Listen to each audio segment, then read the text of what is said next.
ہائے ہائے، اگر تم خامند ہو تو بیوی کے لیے رحمت بن جاؤ، بیوی ہو تو خامند کے لیے رحمت بن جاؤ، ایک دوسرے کو عزت دو، ہاتھ اٹھانا، گالیاں دینا، یہ کہاں کی انسانیت ہے؟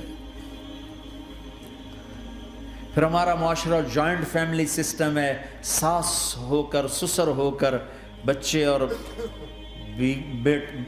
بچی کی زندگی میں اتنا داخل ہو جانا کہ ان کی زندگی کو برباد کر دینا، یہ میرے پورے معاشرے کا ایک سلگتا ہوا، ایک جلتا ہوا، ایک دکھ دیتا ہوا، یہ ایک اتنا بڑا روگ ہے کہ میں کتنے ہی آنسو بہاؤں تو میں اس غم کا حق نہیں ادا کر سکتا جو ہر گھر میں لڑائی ہے، ساس اور سسر کا بے جا دخل بچی کی زندگی میں، اس نے گھروں کو آگ لگا دی ہے۔ ہمارے پڑوسی ذمہ دار ہیں، ان پڑھ ہیں بڑے ذمہ دار، تعلیم اتنی نہیں ہے، تو ان کے ایک بچے کا میں نکاح پڑھانے گیا تو ان کے والد بیٹھے تھے نکاح سے پہلے، ایسے ہی تو مجھ سے کہنے لگے مولانا صاحب میری بیوی نے مجھ سے کہا کہ دیکھو ہم دونوں عمر گزار چکے ہیں، تو ایسا کرو اپنے بیٹے کا گھر الگ بناؤ اور اس کی بیگم کو وہاں لے کر آؤ، اگر یہاں لے کر آؤ گے تو ہم دونوں کہیں ان کی زندگی خراب نہ کر بیٹھیں اور ان کی زندگی میں دخل دے دے کر کہیں ان کی زندگی کو تنگ نہ کر دیں، میرے بیٹے کا الگ گھر بنا، وہاں اس کی بیگم لوگ کے لیے لے کر آ تاکہ ہم ان کی زندگی میں داخل نہ ہو سکیں۔ میں حیران ہو کر ان کو دیکھ رہا کہ ان پڑھ باپ، ان پڑھ ماں، اور اتنی اعلیٰ درجے کی بات۔ اب ہر آدمی میں یہ سخت نہیں کہ اپنے بیٹے کے لیے الگ گھر بنائے، یہ تو ہمت ہے کہ ان میں دخل دینا چھوڑ دے، کہ خامند سے زیادہ خامند کے ماں باپ اس کی بیوی پہ حق جتا رہے ہوں، یہ میرے نبی کی معاشرت نہیں ہے۔ میں دکھ سے کہہ رہا ہوں، آپ محسوس نہ فرمائیں، کوئی عورت ساس ہے تو محسوس نہ کرے، کوئی سسر بیٹھے محسوس نہ کریں، میں درد بھری فریاد کہہ رہا، یہ میرے معاشرے کا سلگتا ہوا ایک مسئلہ ہے، ایک گہرا داغ ہے جس نے زندگیوں کو تباہ و برباد کر کے رکھ دیا ہے۔ کہیں اس کو الٹ بھی ہوتا ہے کہ آنے والی لڑکی ایسی بدتمیزی کرتی ہے کہ اس کے خامند کے ماں باپ کو بے عزت کر کے رکھ دیتی، رشتہ داروں سے توڑ کے رکھ دیتی ہے، یہ کیسز بھی ہیں لیکن یہ تھوڑے ہیں، یہ دوسرے والے زیادہ ہیں۔ میں اپنے نبی کی معاشرت بتانا چاہتا ہوں کہ میرے نبی کی زندگی میں محبت کے سوا کچھ نہ تھا، کل کائنات کے نبی ہیں۔ اور حضرت عائشہ سے کہہ رہے عائشہ دوڑ لگائیں، عائشہ دوڑ لگائیں، کوئی یہاں کہہ سکتا ہے، کوئی مولانا کہہ سکتا ہے بیوی سے آؤ بیگم دوڑ، تمہارا توڑے گول تو گھر ہی نکل تسی دوڑنا کتنے، چلو پوڑیاں چڑھ دے رہا کرو، پوڑیاں چڑھو ہیں۔ عائشہ دوڑ لگائیں، کون کہہ رہے ہیں؟ دو جہان کے سردار عائشہ دوڑ لگائیں، تمہاری تو بزرگی فوت ہو جائے۔ تو آپ نے صحابہ سے کہا ایک سفر سے واپس آ رہے، جاؤ بھائی سب آگے چلے جاؤ، وہ سارے آگے چلے گئے، جب وہ نظروں سے غائب ہو گئے عائشہ آؤ دوڑ لگائیں، دونوں نے دوڑ لگائی۔ حضرت عائشہ فرماتی میں آگے نکل گئی، کچھ سال گزر گئے تو میں ذرا موٹی ہو گئی، تو ایک سفر سے واپس آ رہے تھے، آپ نے کہا صحابہ سے چلو بھائی آگے، سارے صحابہ آگے چل کے غائب ہو گئے، کوئی نظر نہیں آ رہا، تو پھر آپ نے کہا عائشہ دوڑ لگائیں، میں کہا لگائیں، کہا میں ہم نے لگائی تو میں ذرا موٹی ہو گئی تھی، تو نبی آگے نکل گئے، تو پھر آپ نے فرمایا ہذہ بتلک عائشہ، آج میں نے اپنا بدلہ لے لیا، اس وقت تم جیت گئی تھی، آج میں جیت گیا۔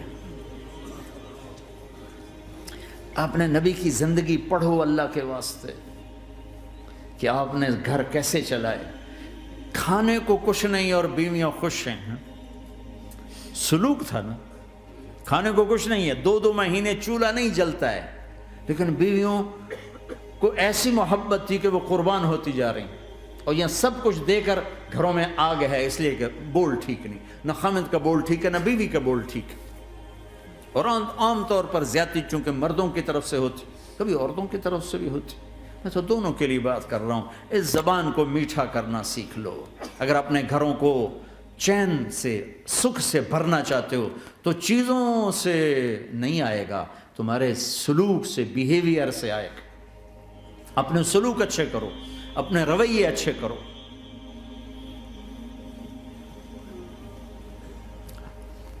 مسجد نبوی میں حبشہ کے لوگ، ایتھوپیا، وہ کر رہے تھے چھوٹے چھوٹے خنجر، اس کے ساتھ نا وہ رقص کر رہے تھے۔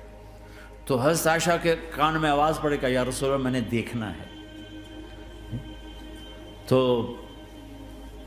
کوئی ہمارے ایسا ہوتا کہتا تو لایا نہیں کرتی، فضول کام دیکھتی؟ تو نبی کی بیوی کو چل بیٹھ قرآن پڑھ، چل مصلی پہ بیٹھ جا، چل تسبیح پڑھ۔ تجھے خیال کیسے آیا؟ دنیا میں دین مٹ رہا ہے، تمہیں خیال کیسے آیا کہ تو تماشا دیکھتی ہے؟ آپ نے کہا آؤ دیکھتے ہیں۔ خود آپ دروازے میں کھڑے ہو گئے اور عائشہ کو پیچھے کھڑا کر لیا۔ تو عائشہ رضی اللہ فرماتی میں آپ کے پردے میں کھڑی ہو کر میں دیکھتی رہی یہاں تک کہ آپ تھک گئے، ہمارے نبی تھک گئے، اور تھک کے نا کبھی یوں ہو جاتے، یوں ہو جاتے، ایک پاؤں کا سارا پھر کہنے لگے عائشہ بس نہ کریں۔ میں نے کہا نہیں ابھی میرا دل نہیں بھرا۔ کہا اچھا ٹھیک ہے۔ پھر کبھی یوں ہو رہے ہیں، کبھی یوں ہو رہے ہیں، کبھی یوں ہو رہے ہیں، کبھی یوں ہو رہے ہیں۔ حضرت عائشہ کہتے ہیں جب میں نے کہا بس، پھر آپ واپس آ۔ یہ میرے نبی کی زندگی ہے۔ تم لان تان سے زندگی بنانا چاہتے، ساس سسر بہو پر بیٹے سے بھی زیادہ حق جتانا چاہتے۔ یہ عام معاشرے کی بات بتا رہا ہوں کہ بہت تباہی ہے۔ میں تو مسائل سن میں نے تو اب اس دفعہ یہ ارادہ ہے کہ اب میں فون چھوڑ دوں گا، نہیں رکھوں گا، کہ میرے اندر ہمت ہی نہیں رہی کہ میں گھروں کے مسائل، میرا کلیجہ پھٹنے کو ہو۔ ایسے ظلم ہیں، ایسے ظلم ہیں۔ ہمارا سسرالی معاشرہ بڑا ظالم ہے، بڑا ظالم، 99.99% ظلم ہے۔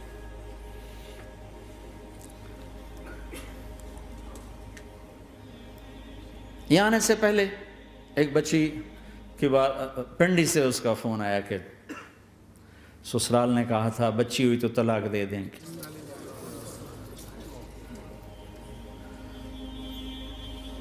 بچی ہو گئی،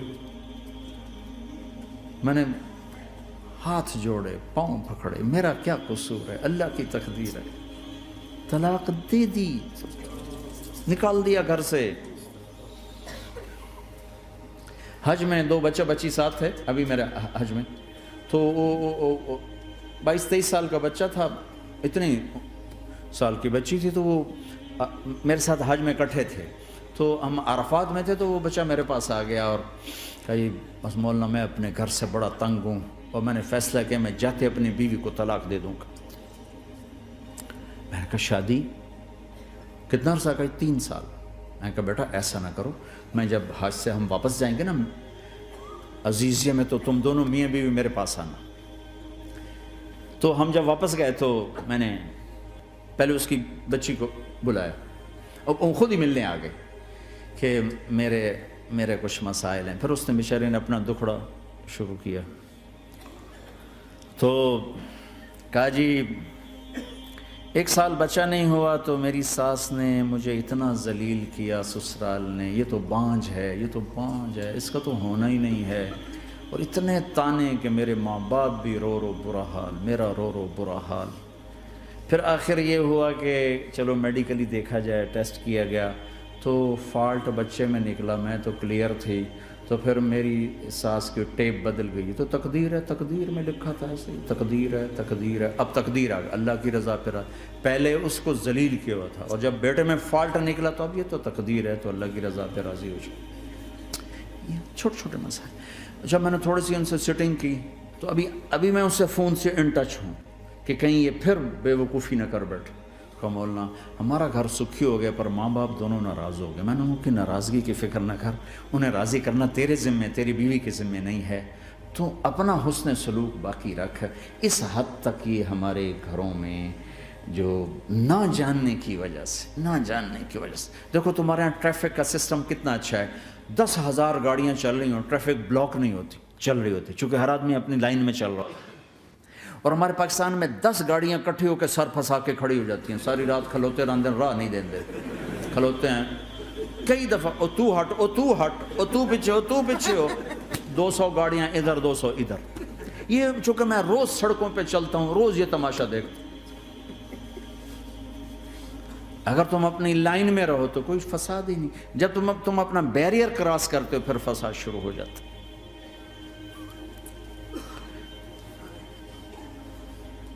تو بھائیو اپنے نبی کی زندگی سیکھو. ایک سارا کام، چھوٹا سا کام، زبان.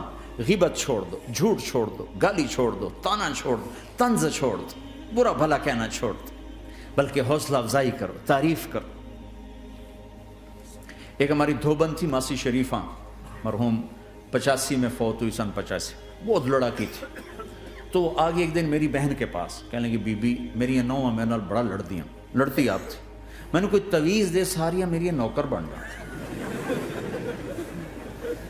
تو وہ میری بہن نے ایسے نا ایک کاغذ پر نا وہ کوئی لکیریں لگا کے تو ایسے بالکل رول کر کے کہا کہ ماسی شریفہ جب تیری لڑائی شروع ہو نا تو نے یہ تعویذ یہاں رکھنا ہے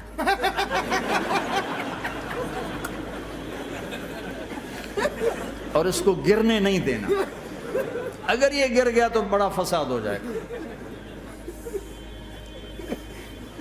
اب کیا چکر تھا، چپ کرانا تھا اس کو، لڑائی تو ساری اس کی تھی.